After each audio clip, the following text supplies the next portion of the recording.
اعوذ باللہ من الشیطان الرجیم بسم اللہ الرحمن الرحیم۔ ہم نقوش امامت میں زندگی پڑھ رہے تھے 10ویں امام امام علی نقی علیہ السلام کی۔ آج اس میں ہے وکالت ذریعے ارتباط۔ چونکہ ائمہ کو ہمارے ہمیشہ نگرانی میں رکھا گیا، نگرانی میں، نظر بندی میں۔ نظر بند نہیں کیا تو کم سے کم اپنے پاس ایسا بلا کے رکھ دیا کہ اپنی حویلی میں رکھ دیا، اپنے دیے ہوئے مکان میں رکھ دیا، اور اپنے وہاں پہ خادم بیٹھال دیے، جاسوس بیٹھال دیے کہ کون آتا ہے کون جاتا ہے، ایک ایک کی رپورٹ دو۔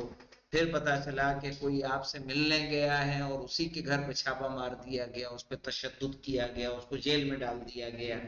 تو اس طرح سے لوگ بھی آنے سے کیا ہوں گے؟ ڈریں گے، ہے کہ نہیں؟ اور کوئی آپ سے ملنا نہیں چاہے گا۔ تو اب ظاہر ہے امام کے پیغام کو اگر پہنچانا ہے تو کیسے پہنچے؟ تو اس کا ایک ذریعہ کیا بچتا ہے؟ وکالت۔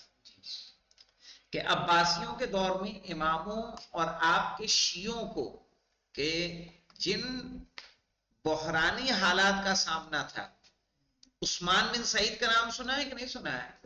کون ہے یہ عثمان بن سعید؟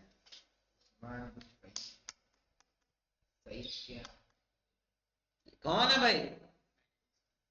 نہیں آپ میں سے کسی نے سنا عثمان بن سعید کو؟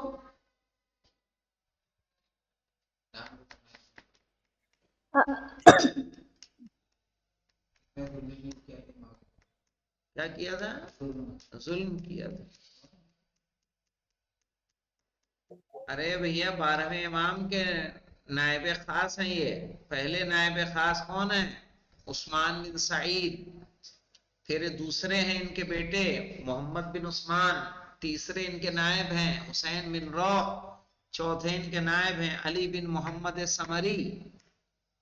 کیا یاد کرتے ہو تم لوگ؟ تو جو 12ویں امام کے نائب نواب اربع سنا ہے کہ نہیں سنا ہے؟ نواب اربع، ارے بھائی ان کا نام لے کے، حسین بن روح کا نام لے کے ہم لوگ دریا میں وہ عریضہ ڈالتے ہیں۔ جی تو علی بن عثمان بن سعید یہ پہلے وہ ہیں، پہلے نائب ہیں امام کے 12ویں امام کے، اور یہ 10ویں امام کے دربان ہیں۔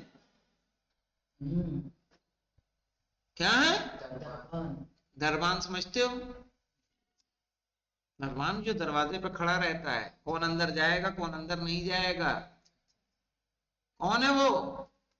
عثمان بن سعید، جو پہلے نائب ہیں نواب اربع میں 12ویں امام کے، وہ 10ویں امام کے کیا ہیں؟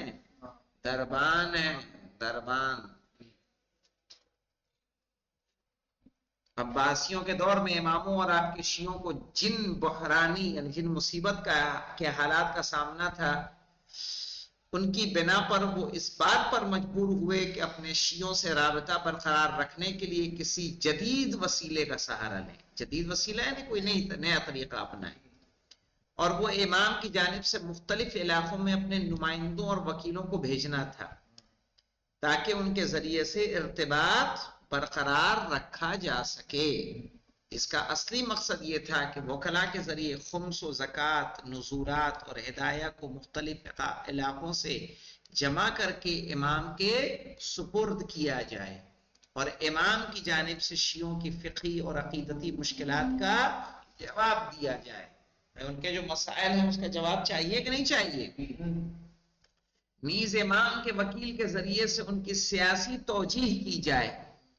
اس طرح ائمہ معصومین علیہ السلام کے مقاصد کو آگے بڑھانے کی راہ میں یہ طریقہ کار مؤثر تھا۔ مؤثر یعنی اثر کرنے والا تھا۔ امام علی نقی علیہ السلام نے کہ جو سامرہ میں شدید کنٹرول اور نگرانی میں تھے، نمائندوں اور وکیلوں کو معین کرنے کے کام کو، جسے آپ کے والد امام جواد نے شروع کیا تھا، آگے بڑھایا، اور مختلف شہروں اور علاقوں میں اپنے وکیلوں اور نمائندوں کو منصوب کیا، اس طرح سے کہ یہ ایک ارتباط کا ہم آہنگ اور ہدایت شدہ ادارہ بن گیا۔ ہم آہنگ یعنی جن کا امام کے ساتھ کیا تھی؟ بات چیت تھی، صحیح ہے، جو بیان کیے گئے مقاصد کو پورا کرتا تھا۔ امام اور آپ کے شیعوں کے درمیان براہ راست رابطہ نہ ہونے کی وجہ سے وکلا کے سیاسی اور مذہبی کردار میں اضافہ ہو گیا. ظاہر ہے امام سے لوگ نہیں مل پاتے تھے تو کس سے ملتے تھے؟ وکیلوں سے. تو ان کی اہمیت بڑھ گئی. اس طرح سے امام کے وکلا پر امور کو چلانے کی راہ میں مزید ذمہ داری آ گئی ہے نا. امام کے وکیلوں کو آہستہ آہستہ مختلف شعبوں کو منظم کرنے کی راہ میں قیمتی تجربے حاصل ہوئے. تاریخ کی متعدد خبروں سے پتہ چلتا ہے کہ امام کے وکیلوں نے شیعوں کے علاقوں کے اعتبار سے 4 گروہوں میں تقسیم کیا تھا. پہلا علاقہ بغداد، مدائن اور عراق،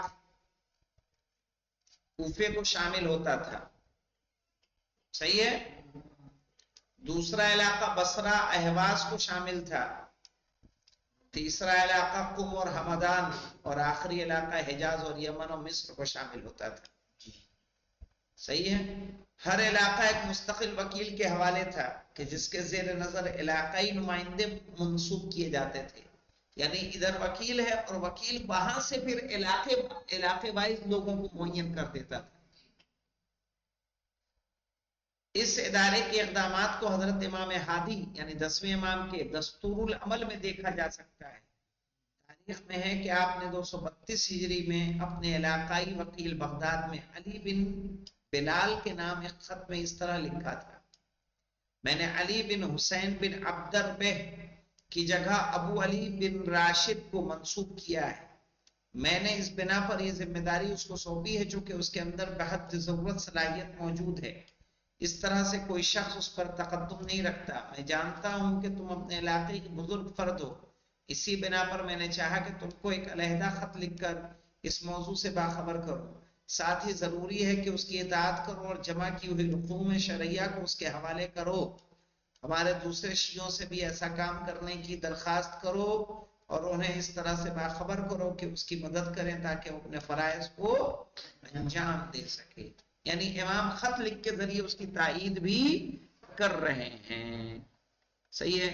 امام نے اپنے ایک اور وکیل ایوب بن نوح کو بھی اس طرح لکھا ہے: ایوب بن نوح، اس حکم کے مطابق تم ابو علی سے ٹکرانے سے پرہیز کرو. تم دونوں کا فریضہ ہے کہ اپنے اپنے علاقے میں ان فرائض کو انجام دو جو تمہارے ذمے ہیں. ایسی صورت میں تم اپنے فرائض کو بغیر مجھ سے مشورہ کیے ہوئے انجام دے سکتے ہو. ایوب، اس حکم کی بنیاد پر تم بغداد مدائن کے لوگوں کی بات کو قبول نہ کرنا. صحیح ہے. اس کو بعد میں کل مکمل کرتے ہیں انشاءاللہ، ہے کہ نہیں؟ کیونکہ نیچے حاشیہ بھی ہے نا مولانا، یہ کون لوگ ہیں ان کے بارے میں انشاءاللہ ہم لوگ تھوڑا کل جاننے کی کوشش کریں گے. صحیح ہے. الحمدللہ رب العالمین.